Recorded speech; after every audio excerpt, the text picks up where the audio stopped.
Let me see that move, Sterling.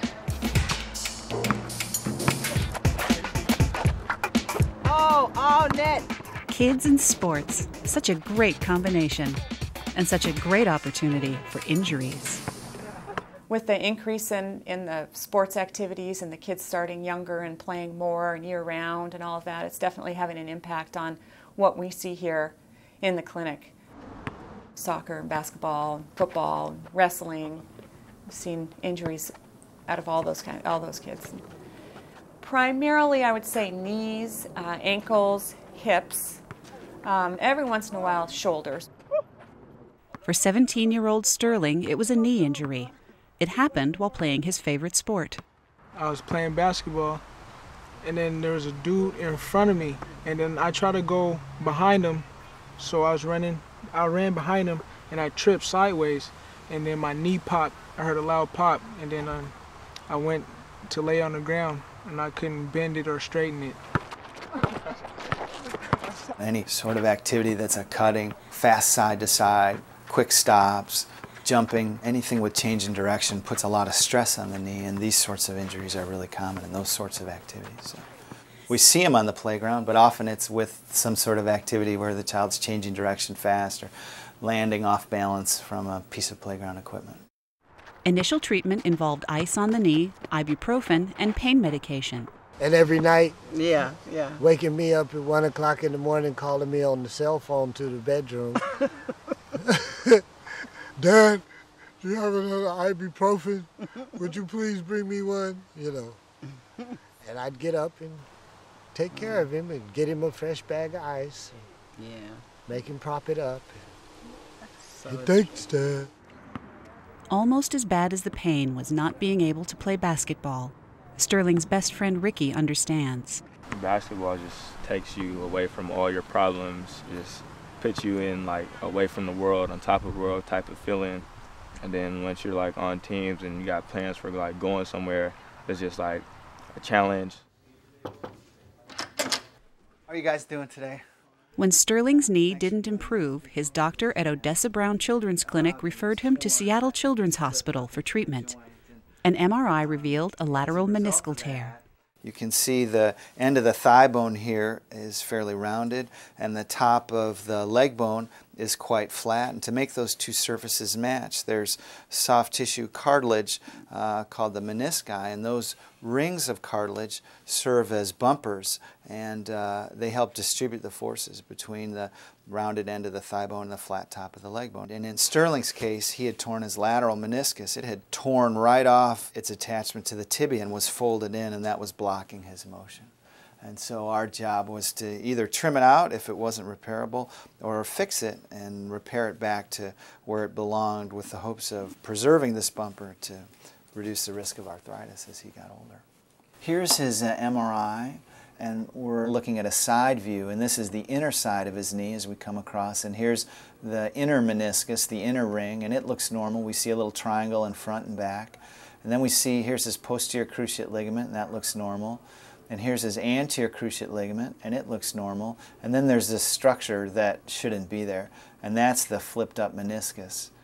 They showed us a picture of the knee and explained all the different parts of the knee, how it works, and what to expect and all that stuff. So, Orthopedic surgeon Dr. Gregory Schmale recommended surgery to return the meniscus to its normal position. And as he explained to the family, it was possible that Sterling's anterior cruciate ligament had been injured as well.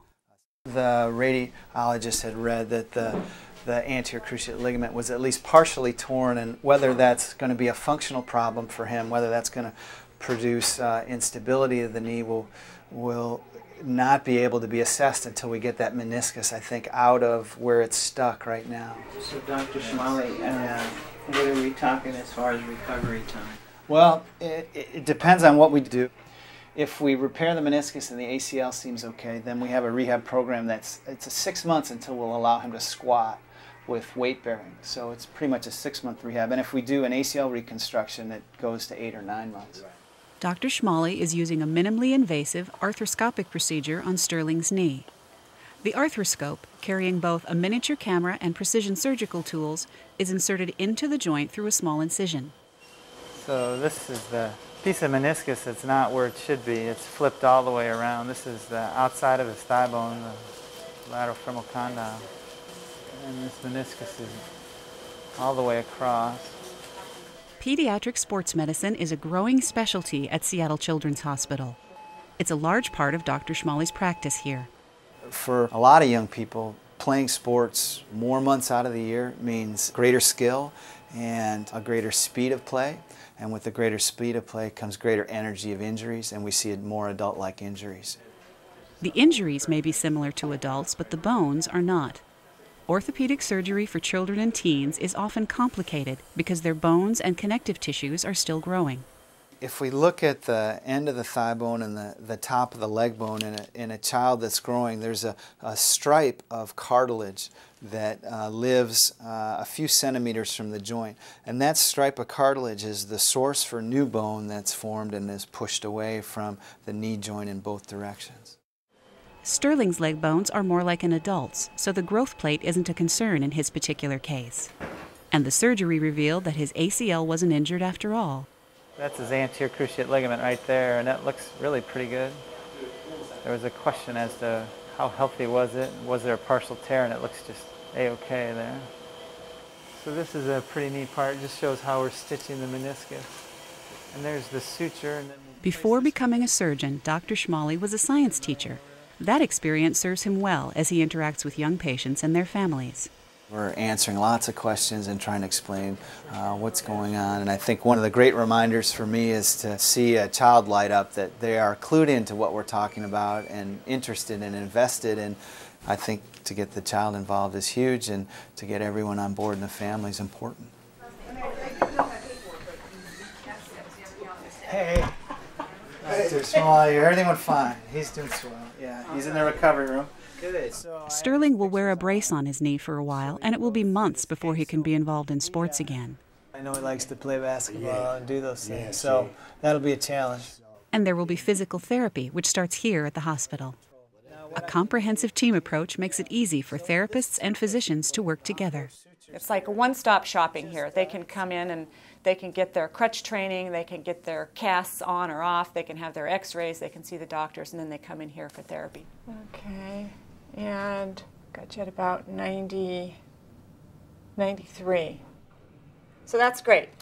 Like Gregory Schmale, Janet Morton's special area of interest is sports medicine for children. She works with athletes from toddlers to teens. This is, if you feel like you're having a hard time getting your knee completely straight, okay, this is a good way to stretch it.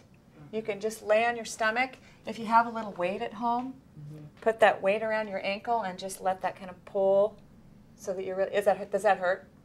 A little bit?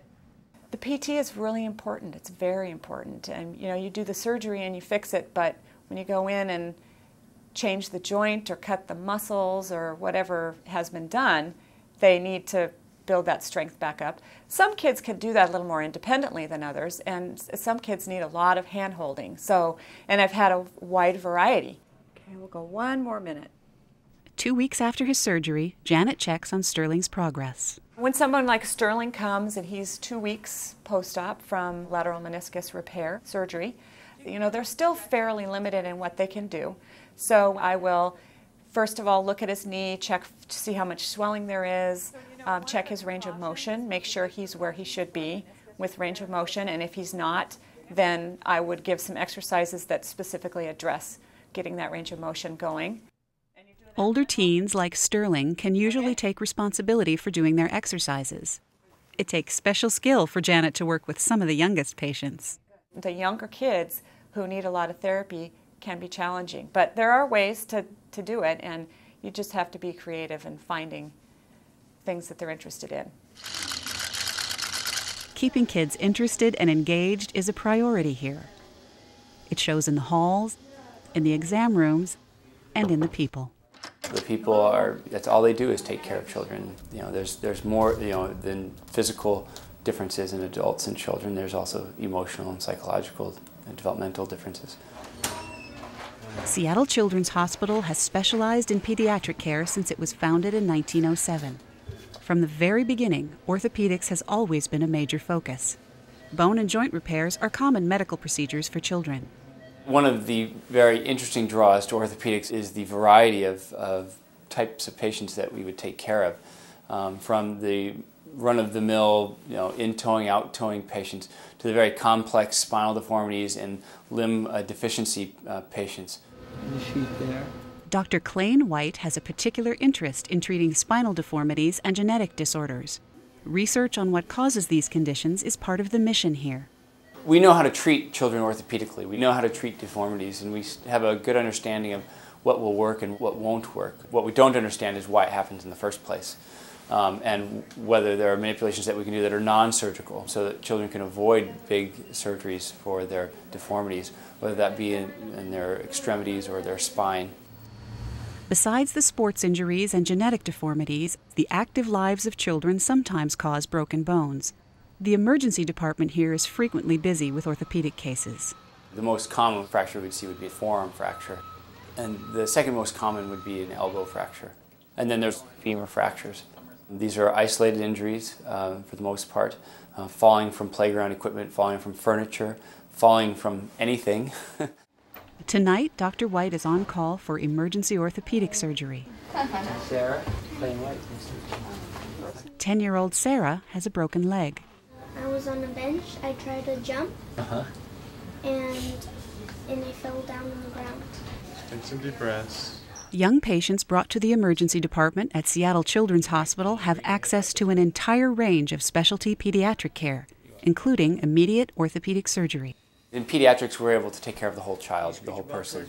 We can offer a whole array of services in addition to our orthopedic care, particularly for the complex children who have multiple medical needs, and we can coordinate their care with other services that are available at our hospital. Caring for the whole child also means calming the fear that comes with illness or injury. I explain to them what we're doing in rather simplistic terms, that they will go to sleep and they will wake up and they'll have a cast on. And I spend a lot of time reassuring them that we will take care of them and that we will keep them comfortable and happy. And I think we can do this without sedating her. Okay, she seems pretty comfortable. We'll be very gentle, and what we'll probably do is just have you scoot over to the edge of the bed and we'll go ahead and roll a cast. Okay. Often, frightened parents need reassurance as much as the young patients. Comforting them and working closely together is part of family-centered care. One of my partners is very fond of saying, you're never taking care of one patient. There's often 2, 3, 4 patients, including mother, father, grandparents. And it's a bit of a skill to be able to communicate with families and making everyone comfortable and be educated about what's going on. And then particularly taking care of children, I think that's just something that some people have a natural knack for. Many patients come to Seattle Children's Hospital from Montana, Idaho, Alaska, and of course throughout Washington. These 4 states make up the largest referral area of any pediatric hospital in the country. Children's also sees patients from other states and from around the world. Katie was referred here by a physician at her hometown hospital. She has a broken femur, and Dr. White is operating on her tonight. I was getting down from a treehouse, and my friend were getting down the other way, and then I'm like, I'm gonna get down faster than you. And then I was holding off a branch, and it fell off, and I fell backwards on some boards. I tried to get up, but it felt so weird, and it hurted, so I couldn't.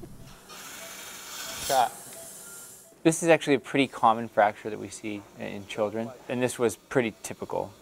She's still a skeletally immature girl, so we have to use the techniques in which we avoid the growth plate. Actually, let's bend the tip of this a little bit. This procedure is an intermedullary fixation of the femur. With this type of surgery, there's no need for a cast. To put her into a cast, she'd have to have a cast that went up around her waist and all the way down to her ankle. And by doing this kind of surgery, now she has no cast. And so she doesn't have to try and get up and walk around with a 20-pound cast. Shot. The surgery involves inserting metal rods in Katie's leg.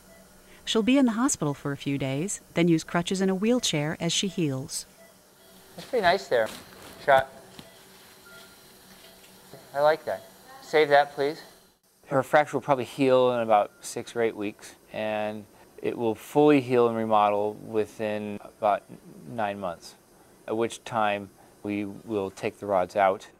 You don't have to take the rods out, but most pediatric orthopedists, I think, are of the belief that children should be grown-ups without implants left from their childhood.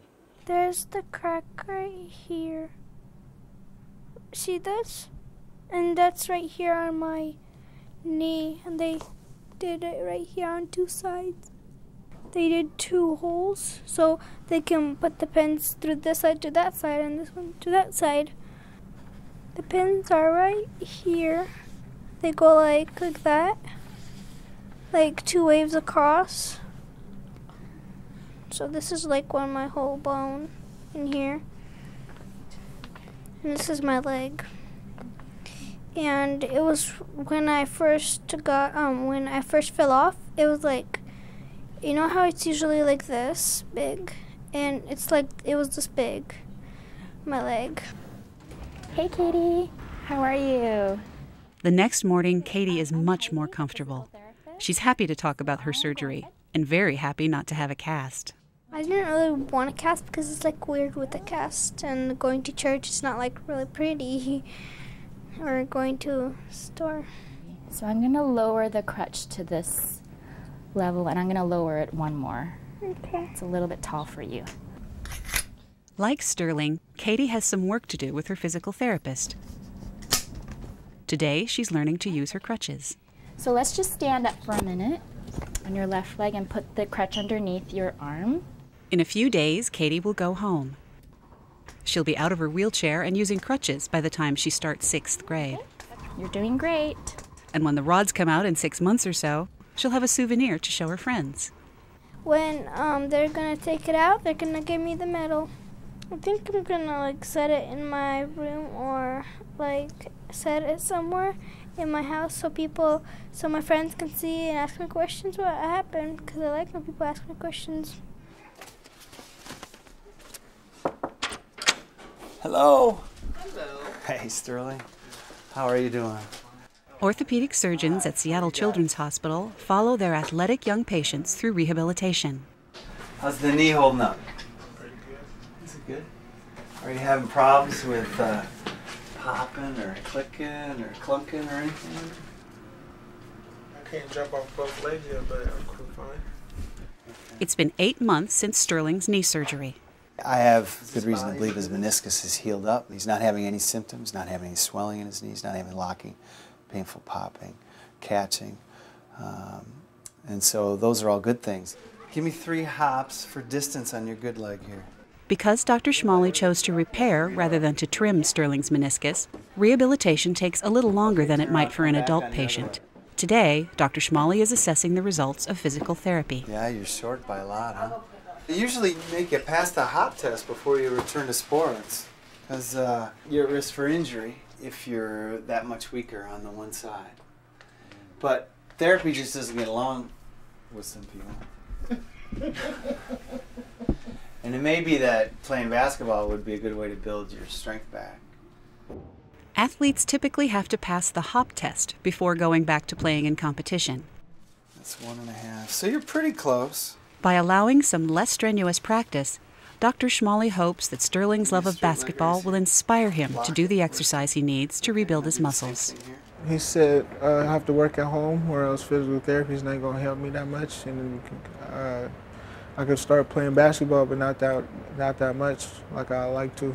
The rehab is huge in terms of trying to get him back. He's still not back to where we would hope, but I think at this point his repair is safe for him to advance his activities to a degree, and I'm hoping that with some basketball his quad strength is going to grow.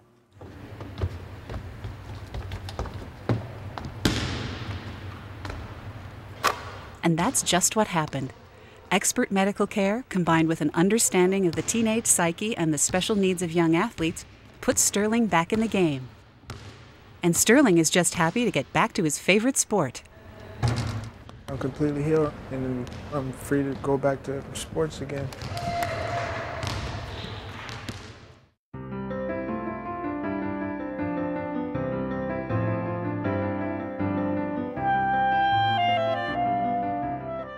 For more information or to make an appointment, call the Orthopedics Department at Seattle Children's Hospital, 206-987-2109, or visit http://orthopedics.seattlechildrens.org.